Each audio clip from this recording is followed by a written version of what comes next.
M. Gassé a construit ce groupe qui est là. D'accord. MS. C'est M. Gassé qui a rajeuni ce groupe.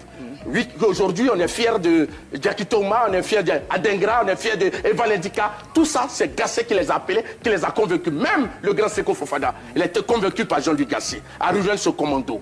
Vous comprenez? Et à la fin du match contre la Guinée équatoriale, M. Sébastien... Depuis un moment, je vois des publications sur les réseaux sociaux concernant un monsieur qui est le porte-parole de la CAN, le porte-parole de la FIF, un journaliste qui passe sur la 3, la chaîne La 3 en Côte d'Ivoire, pour parler au nom de la FIF, qui défend tous les intérêts de la FIF. Quand ils font des bêtises, il défend tout ce que... Lui, il vient pour défendre, pour dire que la FIF, c'est des anges. Et tout. Monsieur, je pense qu'il s'appelle Monsieur Marcel Bourou. Vraiment, je pense qu'il faut que nos amis de la FIF donnent des conseils à ce monsieur-là. Il faut qu'on lui donne des conseils. Je ne sais pas quel esprit l'habite, je ne sais pas s'il est vraiment ivoirien, je ne sais pas quels sont ses objectifs, je ne sais pas s'il est venu, il vient sur les réseaux, sur les plateaux de la télévision, vraiment pour exposer ses carences ou bien pour exposer, je ne sais pas quoi. Le monsieur est passé, il passe sur la 3, il y a quelques jours, je pense que c'est hier ou avant-hier ou aujourd'hui, je ne sais plus, j'ai vu un extrait. Et il ose dire que Faye MS, qui est le nouvel entraîneur de la Côte d'Ivoire des éléphants, n'a rien fait d'extraordinaire, il fait rien de bon, que c'est les tactiques de Gassé qu'il est en train d'appliquer. Vous savez, par moment, je pense que quand on est un adulte, quand on est une personne responsable, qu'on est une femme, qu'on a des enfants, qu'on est une personne respectable, par moment, on peut se taire. On peut se taire. On peut se taire et puis ne pas réagir sur des choses. Même si on vous pose la question, même si on vous paye pour raconter des bêtises, par moment, il faut que vous ayez le courage de dire non, ce genre de bêtises-là, je ne peux pas raconter ça. Vous, les gens de la FIF, vous avez sélectionné un entraîneur. Un vieux entraîneur qui est plus vieux que la Côte d'Ivoire. Oui, tu peux passer. Voilà. Un vieux entraîneur qui est plus vieux que la Côte d'Ivoire, qui a 69 ans, vous nous avez demandé de vous juger au résultat, de vous juger sur les faits. Et vous avez échoué. C'est pour ça que nous avons fait des directs pour vous demander de démissionner. Parce que vous avez échoué. Vous avez poussé les Ivoiriens à même offenser les jeunes footballeurs. C'est vous qui avez fait ça, parce que c'est vous qui avez fait un contrat avec Gassé sur la base de ce qu'on ne sait pas. Vous avez ramené un vieux ici qui n'a rien foutu, qui depuis 2 ans, depuis combien de temps, gère une équipe, et le résultat sur lequel vous avez demandé qu'on vous juge là. On a vu ce résultat-là avec la Guinée équatoriale qui nous a battu 4-0. La Guinée équatoriale a battu la Côte d'Ivoire 4-0. Sous votre tutelle, sous votre commande. C'est-à-dire, toute votre technicité que vous connaissez, tout votre professionnalisme là, c'est sous ça qu'on a été battu 4-0. Et parce que nous avons crié, parce que nous avons demandé votre démission, parce que nous avons attiré votre attention, parce que nous avons crié, nous avons pleuré, vous avez fait pleurer les Ivoiriens. On a crié et vous avez chassé Gassé, faisant croire qu'il a démissionné. Et aujourd'hui, le jeune Faye a pris la relève. Ça veut dire que vous avez détruit tout, vous avez gâté tout, vous avez tout cassé. Et le jeune est venu récupérer cette équipe-là. Il est en train de travailler. Et Dieu a décidé de l'accompagner dans cette démarche-là. Et les choses sont en train de bien se passer.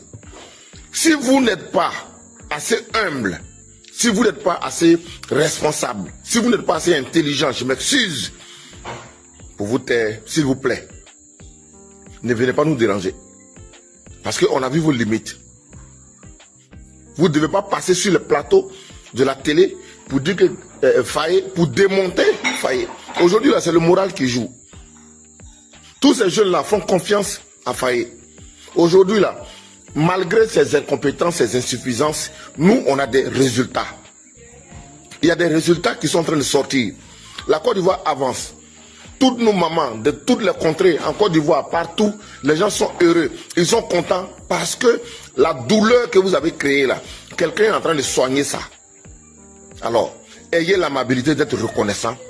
Ayez un peu d'humilité. Et taisez-vous sur le plateau de télé quand vous n'avez rien à dire.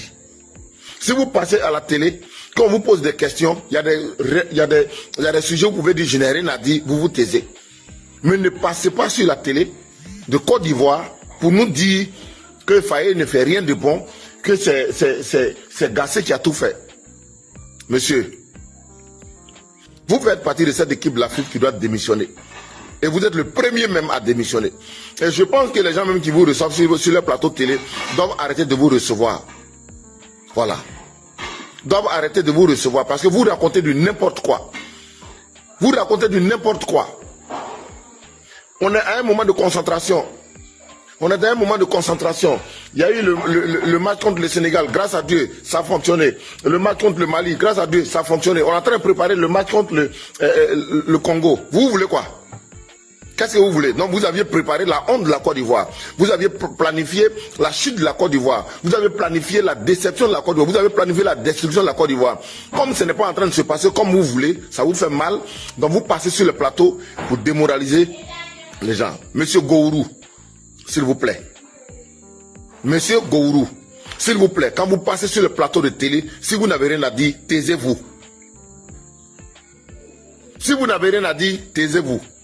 Ne venez pas raconter du n'importe quoi. Vous êtes un monsieur, vous êtes un père de famille. Je ne sais pas si vous êtes à la FIF par compétence ou bien par affinité, parce que dans les coulisses, on apprend que vous avez votre frère qui est là-bas. Donc je ne sais pas si c'est la base de la mangiocratie que vous êtes là-bas en famille, je ne sais pas. Mais s'il vous plaît, quand vous passez sur le plateau de la télé, quand on vous pose des questions concernant la Côte d'Ivoire, concernant les éléphants, il faut que vous choisissiez vos mots.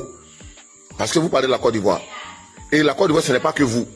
Vous êtes journaliste, vous avez une liberté d'expression, mais là, on parle des intérêts supérieurs d'un pays qui s'appelle la Côte d'Ivoire. Alors, si vous ne pouvez pas contribuer, ne venez pas déstabiliser les gens. Ne venez pas raconter du n'importe quoi. Ne venez pas, vous n'êtes pas obligé de vous justifier chaque fois, vous justifiez vos erreurs. Vous justifiez. Vous vous justifiez. Vous n'êtes pas fatigué de vous justifier? Vous avez justifié la présence de Gassé. Gassé a fait du n'importe quoi. Vous-même, vous avez fini par le chasser. Aujourd'hui, il y a un jeune qui est là, en qui on place toute la confiance, qui est en train de faire un travail. Ça avance. Et vous, là, vous vous permettez de venir dire qu'il ne fait rien de bon. Vous-même, vous faites quoi? Vous-même, monsieur Gourou, à la FIF, là, vous apportez quoi à la FIF? Vous apportez quoi à la Côte d'Ivoire concrètement? Dans tout ce qui est en train de se passer là, vous jouez quel rôle qui apporte quoi? Quel est votre apport personnel? Respectez-vous, monsieur. Respectez-vous, respectez la Côte d'Ivoire, respectez les Ivoiriens. Quand vous n'avez pas réussi à faire quelque chose, que quelqu'un est en train de réussir ça, il faut avoir l'humilité, il faut avoir la respectabilité, il faut avoir l'honnêteté de dire merci. Reconnaître que quelqu'un est en train d'accomplir ce que vous n'avez pas réussi, ce n'est pas un problème. Ok? Ce n'est pas une méchanceté. Allez, merci bien, Dieu vous garde. Entre Jean-Louis Gasset et Emerse Faé, pour la plupart des personnes, le choix est déjà fait. Qui est meilleur ou bien qui n'est pas meilleur.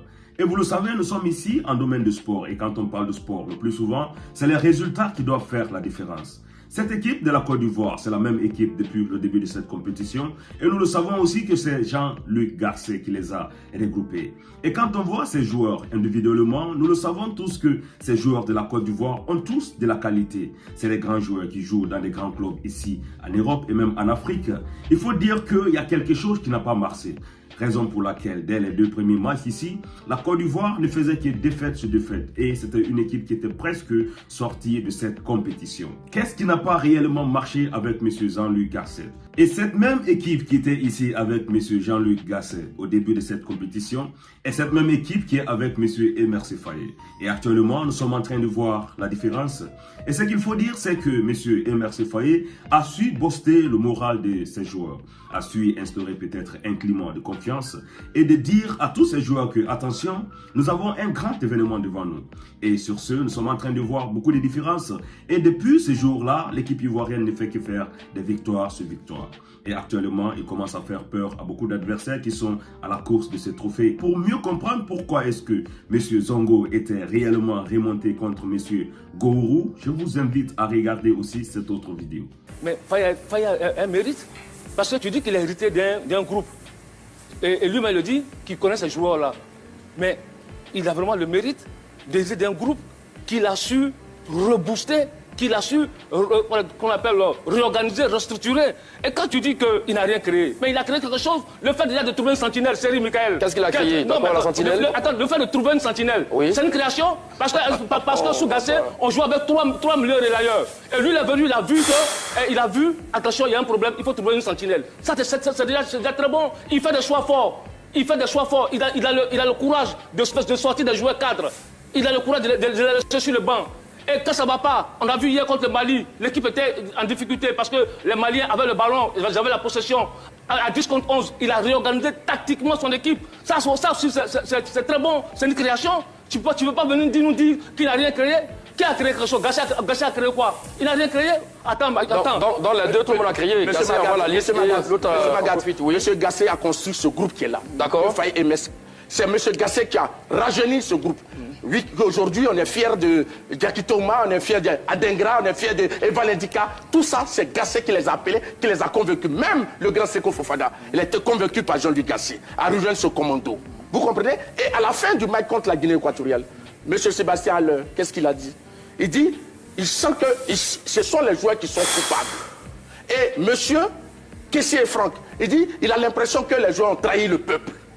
Et ça, les joueurs eux-mêmes sont conscients que ce qui est arrivé est de leur faute. Donc c'est pour ça et non pas par rapport à un choix tactique de l'entraîneur. Gassé a fait le boulot. La Côte d'Ivoire a tenu le ballon. La Côte d'Ivoire a scellé son adversaire. Donc je crois qu'à ce niveau, Faye Mess est un entraîneur d'avenir. Je ne peux pas le brûler. Il a du talent. Mais ne disons pas que tout était à zéro et qu'il a reconstruit en quelques jours. Je dis non. Pour vous, en ce moment-là, le match face à la Guinée équatoriale, c'était donc juste une bataille perdue par Jean-Luc Gassé. Mais c'est tout. Le commando a perdu une bataille. Un commando, c'est jusqu'à gagner la guerre. Et la guerre est constituée de plusieurs étapes. On peut échouer à des étapes et puis gagner les prochaines. Et c'est ce que ce groupe créé par Gassé est en train de faire. Voici son point de vue là-dessus, clair. Il faut lui dire que le commando créé par Gassé a perdu une bataille importante. D'accord. Une grande bataille. Et qui a choqué tout un peuple. Qui a même choqué ses employeurs. Ils étaient obligés de le limoger. Et pourquoi on est arrivé en 8e de finale? Les 3 points, c'est vous qui les avez donnés à l'équipe de Côte d'Ivoire. Il faut arrêter là. Sois sérieux à un moment. Sois sérieux. Tu as dit qu'il a perdu une bataille. Je t'ai dit qu'il a perdu une bataille importante. Il a perdu une bataille importante. La Côte d'Ivoire était au bord de l'humiliation. Il a humilié la Côte d'Ivoire. Et ses patrons, ceux qui l'ont embauché, l'ont chassé. De quoi tu nous parles? Et puis, comment la Côte d'Ivoire s'est qualifiée? Et puis, écoute-moi bien. Et puis, tu nous dis que, tu vois, que c'est Gassé qui a envoyé des joueurs. Mais bien sûr. Alors, j'arrive. Le vivier Gassé. Mais effectivement, il avait le vivier, mais il n'a pas su faire quelque chose avec ce vivier. C'est ça la différence. Donc il a fait le marché, il a acheté la viande, le poisson et tout. Parce que là, on se retrouve dans une situation où il y a quelqu'un qui, le vivier est là, et il y a un autre qui arrive, qui fait des choix, qui fait des meilleurs choix d'hommes, qui fait des meilleurs choix tactiques, qui réorganise, qui rebooste les joueurs. Alors que lui, il était là, et il avait le vivier en main, il n'a su rien faire. Et là, je l'ai toujours dit. Et même dans le communiqué de la Fédération ivoirienne de football, on le limoge pour résultat insuffisant, mais dans le communiqué de la Fédération, on reconnaît qu'il y a un vivier qui est important. Et je l'ai toujours dit que la Côte d'Ivoire n'avait pas un problème de joueurs. Je l'ai toujours dit dans cette émission. Et je l'ai dit ici que le problème de la Côte d'Ivoire était tactique. Face à des équipes qui étaient mieux organisées tactiquement, on était à la rue. Heureusement que la Fédération ivoirienne de football a compris cela.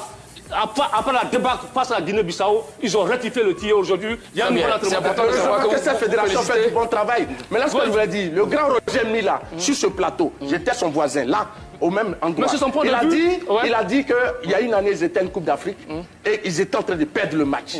Et les joueurs se sont retrouvés, ils ont dit, on ne perd pas ce match. Et ils ont dit à l'un de leurs coéquipiers qui était en difficulté, si le joueur adverse marque ce but, tu ne seras plus jamais en équipe nationale. Ils ont égalisé, ils ont gagné le match. Il y a des moments, les joueurs peuvent prendre conscience. Un déclic peut arriver et puis ils se mettent dans le sens de la C'est le même cas de figure. C'est la même chose. C'est intéressant et tout ça, mais on va avancer.